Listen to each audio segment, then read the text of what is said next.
Jon Steward, okay? Jon Steward's story comes out. I think it's a New York Post story, page 11, if you guys want to go to it. Okay, so Jon Steward found to have overvalued his New York City home, Alina, by 829%. What? After labeling Trump's civil case not victimless. Jon Steward criticized Trump's civil case over inflated property values, stating this has never been prosecuted. In response to experts framing the case as non-harmful, it was revealed that Steward's Tribeca duplex sold for $17.5 million in 2014, a staggering 829% more than assessed value at $1.882 million. Internet sleuths uncovered Steward's property history, leading to accusations of hypocrisy. Steward's penthouse sale price after far exceeded its assessed value, raising questions about his own benefit from overvaluation, with political commentator Tim Pool alleging, did Jon Steward commit fraud when he sold his penthouse for $17.5 million? If that's the case, Rob, is this the clip or what is this here? This is a clip of Jon Steward talking about the civil fraud case and how it's not a victimless crime. Go ahead and play this clip, Rob. Because they are not victimless crimes. First, the banks got paid back at lower interest rates, although, to be honest, who gives a shit? But second, money isn't infinite. A loan that goes to the liar doesn't go to someone who's giving a more honest evaluation. So the system becomes incentivized for corruption. And this is part of a different Trump fraud case, but avoiding taxes hurts all of us. Donald Trump shenanigans cost the city of New York. And to be honest, and let's be frank here, that is money that the city of New York could have used to build more Walgreens. Now, okay, that's not funny. You can pause right there. Yeah. So how God. Different is this case versus what they're accusing Trump of doing? I don't even know where to start with it. You almost turned into Anderson Cooper right I there. almost... Yeah. I'm so angry by watching that. I actually hadn't seen that. I heard the story. It's no different, but the reality is that Trump actually didn't. If anything, his properties were undervalued.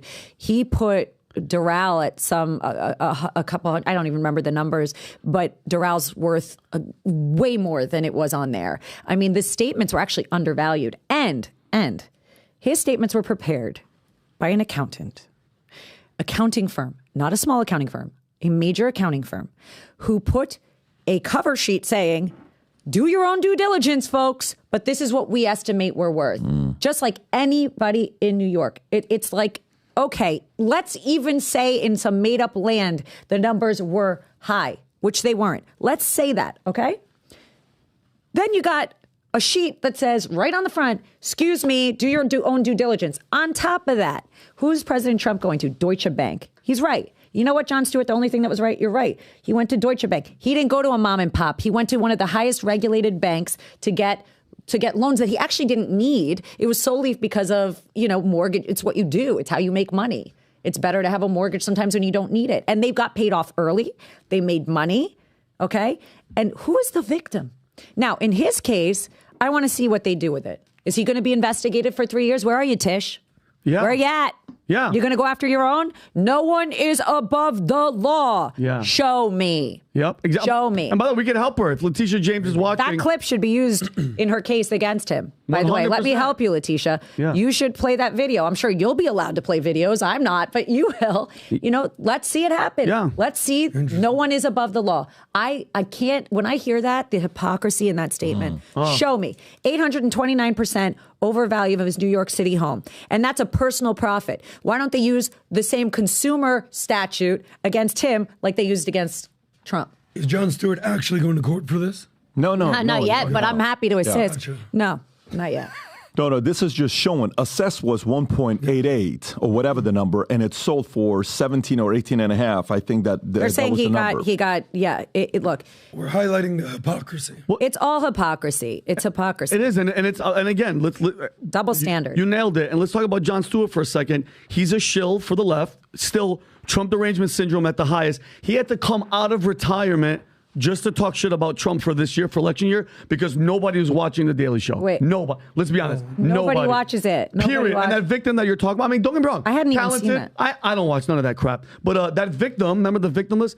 The victim, Jon Stewart's victim? Whoever paid that. Yeah, lost $4 million on that deal. Yeah. And you nailed it. Letitia James will help you. He shoots out of New York. The address, he's on New York 11th Ave and 52nd What is Street. that? That's the what? That's where Jon Stewart's Daily Show, they shoot there. Oh, okay. Go get him. Go get him. So at least I want the people to understand, guys. That's it's taxpayer dollars. That's okay, them. you want to talk taxpayer dollars? Let's talk taxpayer dollars. Yeah. The Trump organization, Donald Trump, creates thousands of jobs. Yep. Thousands of jobs. They pay hundreds and hundreds of millions in employment taxes to the state of New York. Do you know what you just did, Tish? You are running businesses. The Trump organization that makes the city money, more money than you will ever make in a judgment. Yep. That's year after year. You're pushing businesses out of the state of New York. The Jon Stewarts of the world, the talking heads, the silliness for politics. You are hurting the state of New York because people are watching and who here has not heard from somebody in New York? I'm getting the hell out.